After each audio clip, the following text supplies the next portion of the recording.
ബൈബിളിന്റെ പുസ്തകങ്ങൾ മനുഷ്യചരിത്രത്തിന്റെ ആഴങ്ങളിലേക്ക് ഒരു വെളിപാടിന്റെ വെളിച്ചം വീശുന്നു. ദൈവവചനത്തിന്റെ ഈ പുണ്യഗ്രന്ഥം ഭൂതകാലത്തിന്റെ കഥകൾ മാത്രമല്ല, ഭാവിയുടെ നിഗൂഢതകളും പ്രവചനങ്ങളും അടങ്ങിയ ഒരു ആത്മീയ നിധിയാണ്. ഇറാൻ, ബൈബിളിൽ പേർഷ്യ എന്നറിയപ്പെടുന്ന പുരാതന രാജ്യം, ഈ ഗ്രന്ഥത്തിൽ പ്രധാന പങ്ക് വഹിക്കുന്നു. പേർഷ്യൻ സാമ്രാജ്യത്തിന്റെ ഉയർച്ചയും പതനവും ദൈവിക പ്രവചനങ്ങളും ഇറാന്റെ ഭാവിയെക്കുറിച്ചുള്ള ബൈബിളിന്റെ സൂചനകളും ഒരു മലയാളി പ്രേക്ഷകന്റെ ഹൃദയത്തെ ആകർഷിക്കുന്ന വിഷയമാണ്. ഈ വീഡിയോയിൽ ഇറാന്റെ ചരിത്രവും ബൈബിളിലെ അതിൻ്റെ പ്രാധാന്യവും അന്ത്യവും എങ്ങനെ അവതരിപ്പിക്കപ്പെടുന്നുവെന്നും നിഗൂഢമായ ഒരു കാഴ്ചപ്പാടോടെ പരിശോധിക്കുന്നു. Welcome back.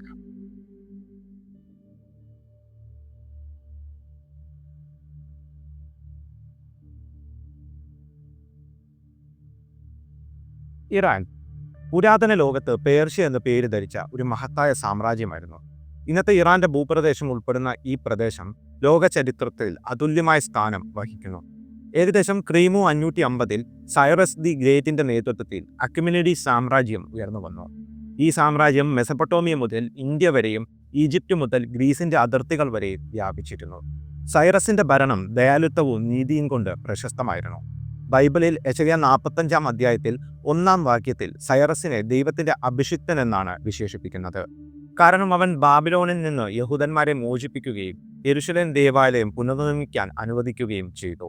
പേർഷ്യൻ സാമ്രാജ്യം ദാരിയോസ്, ശേഷർഷാ, അർത്തശസ്ത്ര തുടങ്ങിയ രാജാക്കന്മാരുടെ കീഴിൽ ശക്തി പ്രാപിച്ചു. ഈ കാലഘട്ടത്തിൽ പേർഷ്യ ഭരണകൂടവും സംസ്കാരവും ലോകത്തിന്റെ വിവിധ ഭാഗങ്ങളെ സ്വാധീനിച്ചു.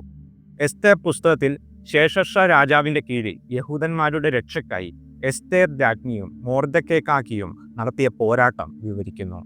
ഈ സംഭവങ്ങൾ പേർഷ്യൻ സാമ്രാജ്യത്തിന്റെ ശക്തിയും വിശാലതയും വെളിപ്പെടുത്തുന്നു. ക്രിമു 330 അലക്സാണ്ടർ ദി ഗ്രേറ്റിന്റെ ആക്രമണത്തോടെ അക്യുമെനിഡ് സാമ്രാജ്യം തകർന്നു. പിന്നീട് പാർത്തിയൻ, സയാനിഡ് സാമ്രാജ്യങ്ങൾ ഇറാന്റെ പ്രദേശങ്ങളിൽ ഉയർന്നു വന്നെങ്കിലും ക്രീവ 7-ാം നൂറ്റാണ്ടിൽ ഇസ്ലാമിക ആക്രമണത്തോടെ പേർഷ്യൻ സംസ്കാരം പുതിയൊരു യുഗത്തിലേക്ക് പ്രവേശിച്ചു. എന്നിരുന്നാലും പേർഷ്യയുടെ പൈതൃകം, അതിൻ്റെ ഭരണ സംവിധാനങ്ങൾ, കല, സാഹിത്യം എല്ലാം ആധുനിക ഇറാന്റെ സംസ്കാരത്തിൽ ഇന്നും പ്രതിഫലിക്കുന്നു. ബൈബിളിന്റെ കാഴ്ചപ്പാടിൽ പേർഷ്യ ഒരു ദൈവിക ഉപകരണമായിരുന്നു. യഹൂദന്മാരെ ബാബിലോണിയൻ പ്രവാസത്തിൽ നിന്ന് മോചിപ്പിക്കാനും ദൈവത്തിന്റെ പദ്ധതികൾ നിറവേറ്റാനും പേർഷ്യ ഉപയോഗിക്കപ്പെട്ടു. എന്നാൽ ബൈബിളിന്റെ അവസാന പുസ്തകങ്ങളിൽ, പ്രത്യേകിച്ച് ദാനിയേലിന്റെയും വെളിപാടിന്റെയും പുസ്തകങ്ങളിൽ, ഇറാന്റെ ഭാവി അന്ത്യകാല പ്രവചനങ്ങളിൽ ഒരു പ്രധാന സ്ഥാനം വഹിക്കുന്നതായി കാണാം. ബൈബിളിൽ ഇറാൻ അഥവാ പേർഷ്യ പ്രധാനമായും ദാനിയേലിന്റെ പുസ്തകത്തിലും വെളിപാടിന്റെ പുസ്തകത്തിലും അന്ത്യകാല സംഭവങ്ങളുമായി ബന്ധപ്പെട്ട് പ്രത്യക്ഷപ്പെടുന്നു. ഈ ഭാഗങ്ങൾ പ്രവചനാത്മകവും പ്രതീകാത്മകവുമായ ഭാഷയിൽ എഴുതപ്പെട്ടവയാണ്. അവ വ്യാഖ്യാനിക്കുന്നത് വെല്ലുവിളി നിറഞ്ഞതാണ്. എന്നിരുന്നാലും ഈ പ്രവചനങ്ങൾ പേർഷ്യ അഥവാ ഇന്നത്തെ ഇറാൻ ഒരു പ്രധാന ശക്തിയായി ചിത്രീകരിക്കുന്നു, പ്രത്യേകിച്ച് അന്ത്യകാലത്തെ യുദ്ധങ്ങളിലും ദൈവിക വിധിയിലും. ദാനിയേലിന്റെ പുസ്തകം പേർഷ്യൻ സാമ്രാജ്യത്തിന്റെ ഉയർച്ചയും പതനവും വിവരിക്കുന്നു. ദാനിയേൽ 8-ാം അധ്യായത്തിൽ 3 മുതൽ 7 വരെ ഒരു കൊമ്പുള്ള ആട്ടുംകൊറ്റനും ഇരട്ടക്കൊമ്പുള്ള മേടുകൊറ്റനും തമ്മിലുള്ള യുദ്ധം വിവരിക്കുന്നു.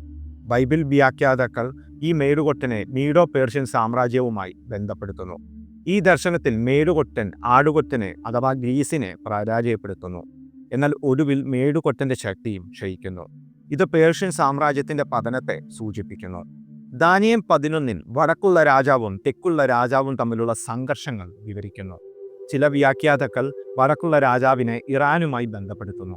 കാരണം ഇറാൻ ഇസ്രായേലിന്റെ വടക്കുഭാഗത്താണ് സ്ഥിതി ചെയ്യുന്നത്. ഈ യുദ്ധങ്ങൾ അന്ത്യകാലത്തെ ഒരു വലിയ സംഘർഷത്തിന്റെ മുന്നോടിയായി കണക്കാക്കപ്പെടുന്നു. വെളിപാടിന്റെ പുസ്തകത്തിൽ ഇറാൻ നേരിട്ട് പേര് പറഞ്ഞ് പ്രത്യക്ഷപ്പെടുന്നില്ല. എന്നാൽ വെളിപാട് 16-ാം അധ്യായത്തിൽ 12-ാം വാക്യത്തിൽ കിഴക്കുള്ള രാജാക്കന്മാർ എന്ന പരാമർശം ഇറാനുമായി ബന്ധപ്പെട്ടിരിക്കാമെന്ന് വ്യാഖ്യാതാക്കൾ കരുതുന്നു.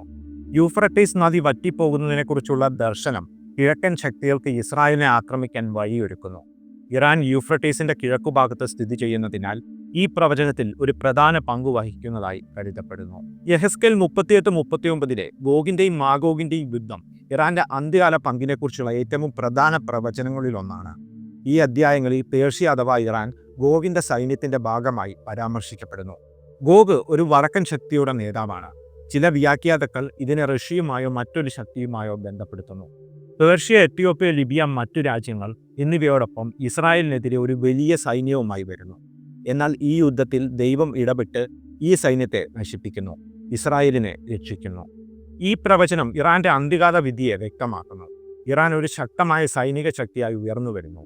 എന്നാൽ ദൈവത്തിൻ്റെ വിധിയിൽ അവർ പരാജയപ്പെടുന്നു. ഈ യുദ്ധത്തിൻ്റെ ഫലമായി ദൈവത്തിൻ്റെ മഹത്വം ലോകത്തിന് വെളിപ്പെടുന്നു. യെഹെസ്കേൽ 38 അധ്യായം 23 വാക്യം. ആധുനിക ഇറാൻ മിഡിൽ ഈസ്റ്റിലെ ഒരു പ്രധാന ശക്തിയാണ്. ഇസ്രായേലുമായുള്ള ഇറാന്റെ സംഘർഷങ്ങൾ ബൈബിൾ പ്രവചനങ്ങളുമായി ബന്ധപ്പെടുത്തി വ്യാഖ്യാനിക്കപ്പെടാറുണ്ട്. ഇറാന്റെ സൈനിക ശക്തിയും റഷ്യ, ചൈന തുടങ്ങിയ രാജ്യങ്ങളുമായുള്ള ബന്ധവും ഗോഗിന്റെ യുദ്ധത്തിൽ മുന്നോടിയായി കണക്കാക്കപ്പെടുന്നു.